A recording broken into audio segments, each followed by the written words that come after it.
Video না মানে যেমন ক্লিয়ার করো।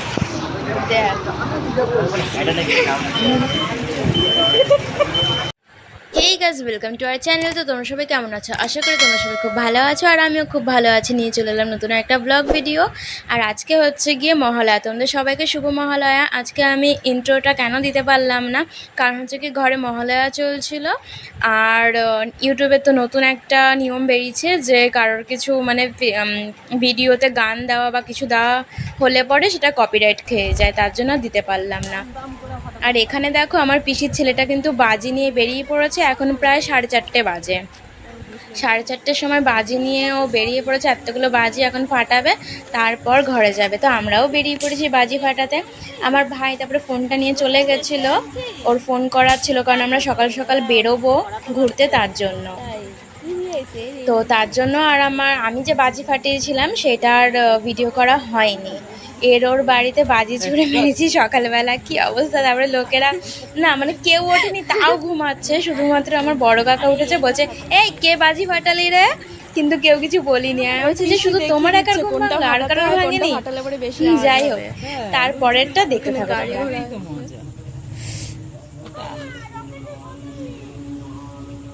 তোজোকে তো বলেছিলাম যে ভোরবেলা ফাটাবো আর লোকের বাড়িতে।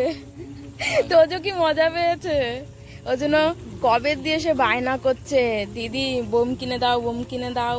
এত বাজি কই দিয়ে তারপরে কালকে এইটা কিনে দিলাম ভাইকে।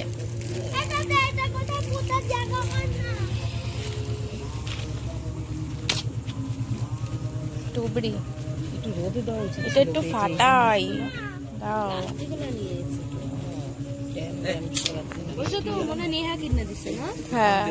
2 hours later. আমরা এখন সকাল সকাল না বেরিয়ে আমরা কোথাও পড়েছি। যাচ্ছি না। এই যে ভাইয়ের বান্ধবী তুমি যাচ্ছ না। কেমন ছ্যাবলামো মারছে আমার সাথে। আমি যে বলেছি আমরা বেরিয়ে পড়েছি, তাই ও ভাইয়ের বন্ধু বলছে কি যে আমরা যাচ্ছি, তুমি যাচ্ছ না। এখন কটা বাজে? 5:30 না? 5:30 বাজে। তো চলো যেতে যেতে দেখা হচ্ছে।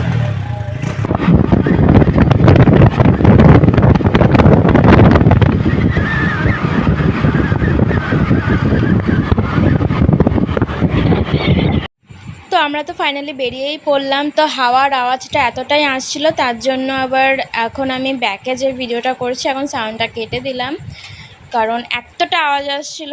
কারণ তোমরা যদি শোনো তো বিরক্তই লাগতো, আমার নিজেরও বিরক্ত লাগছিল। তো যাই হোক, আমরা কিন্তু এখন কল্যাণী ITI-এর উদ্দেশ্যে বেরিয়ে পড়েছি। তারপরে যেই জিনিসটা হবে, তোমরা প্রথমে দেখতেই পেলে যে বৃষ্টিতে কেমন ভিজে গেছি। পুরো ভিডিওটাই দিচ্ছি, কেউ কিন্তু স্কিপ করো না। ভিডিওটা খুবই শর্ট হয়েছে, আর কেউ কিন্তু কেটে কেটে দেখো না, পুরো ভিডিওটা দেখতে থাকো। আশা করি মজা পাবে। আমাদের তো তখন সাজা হয়েছিল, কিন্তু মজাও হয়েছে, আর তোমরাও আই থিঙ্ক মজা পাবে। তো যাই হোক, এরপর কিন্তু পেট্রোল পাম্পে চলে এসেছি। এখন পেট্রোল ভরে নিচ্ছি, দেন তারপরে কিন্তু টান বেরিয়ে যাব। আমাদের কিন্তু অনেক কটা প্যান্ডেল দেখার কথা ছিল, কিন্তু দেখতে পাইনি। কেন সেটা তোমরা জানতে পারবে। তো এইখানে দেখো, এই যে ITI-এ চলে এসেছি ফাইনালি। আমার মেন মানে দেখার ইচ্ছে ছিল ITI-টা, তো এটা দেখতে পেয়েছি। অতটা আমার মন খারাপ হয়নি তার জন্য। আর এখানে কিন্তু ভাইয়ের ফটো তুলছিল একটা অটোর সামনে দাঁড়িয়ে, আর ভাইয়ের স্কুটিটার চাবি নিয়ে বলছে যে তুই একটু অটো কিনেছিস, এরকম একটা ফটো তুলি। আর ভাইও পোজ দিয়ে দাঁড়িয়ে পড়েছে। তো যাই হোক, এই যে দেখাচ্ছি, এই দেখো কতটা মেঘ করেছে, এতটা মেঘ করেছে। আমি তো ভাবতেই পারিনি যে মানে আমরা ভিজে যাব বা বৃষ্টি নেমে পড়বে। কখনো মেঘ কেটে যায় বা বৃষ্টি একটু একটু নামলে পরে কোথাও একটা মাথা গোজার ঠাঁই পেয়ে যাই, বাট সেরকম কিছুই পাইনি। এতটা ভিড়ের মধ্যে ঢুকে গেছিলাম। তোমাদের ভিডিওটা আমি দেখাবো। এই যে এখানে কিন্তু প্রায় ভালোই জোরে বৃষ্টি নেমে পড়েছিল, তাও কিন্তু আমরা ভেবেছিলাম কি যেতে পারবো। কিন্তু এরপর যে ঢুকে পড়েছি, এই যে এত গাড়ি ঘোড়া ঢুকছে, এখান থেকে আর ইউকারটা মারা যাচ্ছিল না স্কুটি নিয়ে, তার জন্য আমরা আরও ভেতরে ঢুকে পড়েছি, ওখানে গিয়ে ফেঁসে গেছি। এরপরটা দেখো, তাও তো এখন কিছুই ভিজেনি। আরটু গেলে পরে একদম পুরো স্নান করে যাবো। ভিডিও না মানে যেমন আমাকে তো দেখলে পুরো বোঝাই যাচ্ছে কিরকম ভিজে গেছি, আর আমার ভাইকে এই দেখো পুরো স্নান করে গেছি। ভালো লাগছে না, চিন্তা নেই।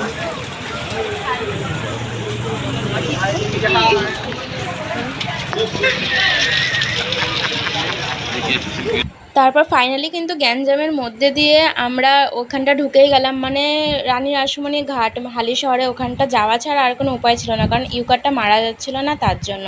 তো দেখো এখানে কতটা ভিড়, এখান থেকে কি আর স্কুটিটা নিয়ে ইউকার নিয়ে বেরোনো সম্ভব? তোমরাই বলো, এতটা ভিড়। আর 4 চাকাগুলো ঢুকে বেশি ভিড় করে দিয়েছে, এইটুকুনি রাস্তার মধ্যে 4 চাকা ঢোকা যায় না, তাও ঢুকেছে। যাই হোক, ওখানটা গিয়ে তো খুব বিরক্ত লাগছিলো, মাথা গরম হয়ে গেছে।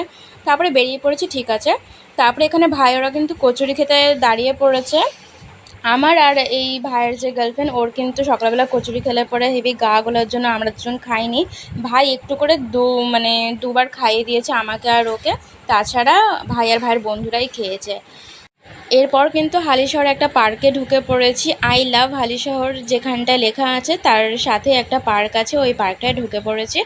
একটুখানি এখানটায় ওরা অনেকক্ষণ গাড়ি চালিয়েছে, তাই একটুখানি ভিড়ভাট্টার মধ্যে, তাই একটু বিশ্রাম নিয়ে তারপরে আবার মানে বাড়ির উদ্দেশ্যে চলে যাবো। আর এই ভেজা গা তো মানে গাড়িতে শুকিয়েই গেছে, এবার জ্বর চলে আসবে, আবার কলকাতাও যেতে হবে, তার জন্য আর ঘুরলাম না। আর দেখার স্বাদ মিটে গেছে, মানে ঠাকুরের প্যান্ডেল আইটিআইটা দেখেছি, এটাই অনেক। আর গঙ্গাটা দেখো এতটা সুন্দর লাগছে, আর সকালবেলা, এখন আর ভোর নেই, সকাল হয়ে গেছে। তো কি বলবো, এখানটা এসে একটুখানি মনটা তাও ভালো লাগছিল। আর ওখানে দেখো ওরা যে যার ফটো তুলে যাচ্ছে, ভাই ওরা এখানে বসে রয়েছে আর আমি এখানে একা একা বসে রয়েছি, কি আর করব। তো চলো গাইস, বাই বাই, দেখা হচ্ছে নেক্সট আর একটা ব্লগ ভিডিওতে।